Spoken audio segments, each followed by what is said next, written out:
Welcome to the Front Porch, where we're shooting the breeze podcast style with Savannah's top thinkers and biggest barrier breakers, the quintessentially quirky and the perpetually hip. Hello and welcome to the Front Porch. My name is B. Ray. I'm with the Creative Coast. We're here at the Creators Foundry with John Morisan. Hey, John. Hey, B. How are you? I'm very well. How are you? Good. So, John, you have started The Gray. Tell us about The Gray. The Gray is a recent addition to the Savannah restaurant and food scene. I started by myself and my business partner and executive chef, Mashama Valley. Opened in December of 2014 and just working hard every day. Where'd you meet Mashama? I met Mashama in New York City. She was the sous chef at a restaurant that I was long aware of called Prune, which is on First and First on the Lower East Side. I somehow, through perseverance, got introduced to the chef owner of Prune, Gabrielle Hamilton, told her my tale of woe and my restored bus terminal in Savannah, and she said, the perfect person for you is my sous chef who's ready to run her own kitchen. How neat. I was fortunate she was generous. Yes, very, very generous of spirit. Gabrielle Hamilton I got a lot of time for that lady. So, but you had already had this bus terminal, as you say, and so you had the inspiration quite a little bit earlier. Yeah, I've owned the bus terminal since early 2013, and immediately set about working on the restoration project. It was built in 1938. It was dilapidated and falling down when we found it.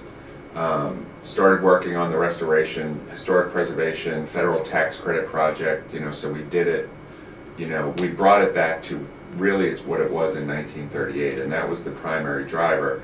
And then sort of looking around that room when we first bought it, I just was like, this would make a really great restaurant. And having no experience in the restaurant business whatsoever, decided it would be an excellent idea to get some. And so I went home and told my wife that I was going to open a restaurant in 109 MLK, and she swore at me and said I was crazy. And I started out at it and met Mashama. I met Mashama that fall, so around Thanksgiving that year, and we've been sort of working on it together ever since. So when you bought the building, you weren't yet thinking restaurant. You just were thinking preservation and cool building? I was thinking preservation. I was thinking incubator. As you know, I have another life here in Savannah. I was thinking potentially an incubator space, but I thought it might have been a little early for that. And I was thinking restaurant. But I think my heart and my passion were really set on building a restaurant and trying to make good food and serve delicious wine. I do. I think that I probably had that plan all along. So let's talk about this other life, as you say, here in Savannah. You are also a partner with Slam Ventures. Mm-hmm. Yeah, we started Slam when I first got to Savannah, so that was probably 3 years ago. And that's just a very early stage investment fund that is trying to help seed the entrepreneurial community here in Savannah. We've done 2 deals, which is not enough, and we would love to do more, and we're sort of always on the lookout. We've been very selective. It's been, a slow build here, but I think you will agree that it's starting to happen. There are some really amazing things happening with our innovative community, and we're grateful to have a venture firm right here in town, not only for the deals that you do, but just the wisdom and insight that you bring. It's excellent. we're I talked to Amy Factor, who is my partner in Slam. We talk all the time, and we've looked at new deals. We tried to do a couple, and we couldn't come to terms, and that's good because those deals get done anyway, which that I thought was really encouraging. Right. We set out to do a deal, we couldn't get it done, and they got it done with somebody else. And that to me is the sign that, hey, maybe there really is an ecosystem here as opposed to 1 or 2 entities and individuals trying to fund deals. So I thought that was really good news. Right. And what is it about Seed that made you say, hey, we want to go to this stage of investing? I just, I guess much like what I did with the Gray, I like the startup business.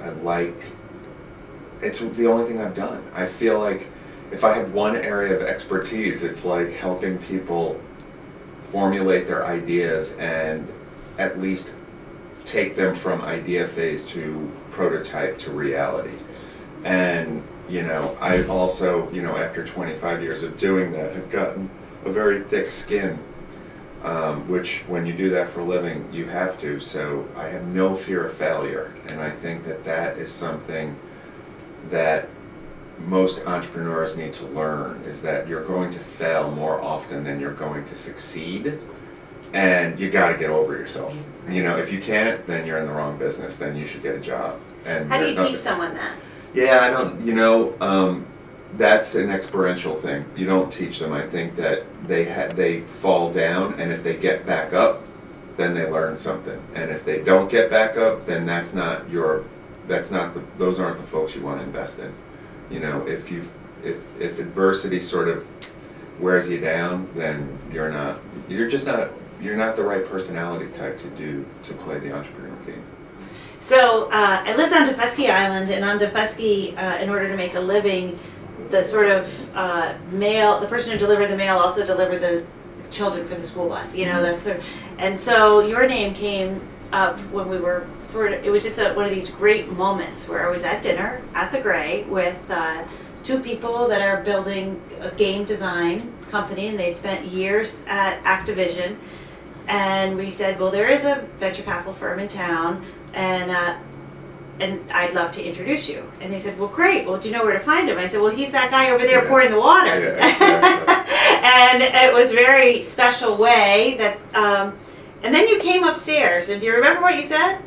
You said, I used to work at. Yeah, Activision, yes. No. And so that was one of the most special Savannah moments of small worlds coming together. Yeah, and those guys, we overlapped, it sounds like. That's weird. I mean, and cool. And there's a lot of lessons in that evening, isn't there? Well, there's something to be said for the amazing world-classness that Savannah draws, but the small-townness of how you actually get to know the other person. Yeah. Does that make sense? Yeah, no, it does. I think that there are a lot of talented people in Savannah, and I think that places like the Creative Coast providing a nexus for people to run into each other. You and I have talked a lot in the past, when I got here, which is only 4 years ago. I mean, the amount of change we've seen in 4 years is amazing, right? But we always talked about like how things are siloed in Savannah, and there's lots of groups, that are all trying to do good, but they're not necessarily, talking, or at least that's the way it was 4 years ago. And now you're saying, I don't think that dinner would have happened 4 years ago, I think that is a real, another indicator of the game changing here. And, those of us who are interested in accelerating is an overused word, but accelerating that overall growth in Savannah, all knowing each other and all being cooperative is the way this is going to happen. So could you foreshadow what are you seeing for this region 3 years out? I'm conflicted right now, right? Because meaning in how I spend my time, it's like I think that Savannah, from the Gray's point of view, is really at the beginning of something, really incredible. Like I just think there's going to be great chefs and great restaurateurs and great cultural, folks who, culturally minded folks who now know that Savannah is real, and that there's this. I've always heard when you talk to Savannahans, they talk about Savannah has happened in fits and starts. I've never been involved in a groundswell before, so I can't say for sure that there's a groundswell going on here, but it feels like that to me on the cultural, the food front. And then on the entrepreneurial front, I think one begets the other in a lot of ways. It's like the more Savannah becomes a destination where people want to live, that has the trappings of other great cities, I think you're just going to see the level of talent and interested person increase here, and that is really the fuel for this entrepreneurial ecosystem. And I see it. I mean, the people that I talk to and who seek me out or I seek out, it's like there's a lot of smart folks settling down in Savannah who are still mid-career and want to do interesting things. So.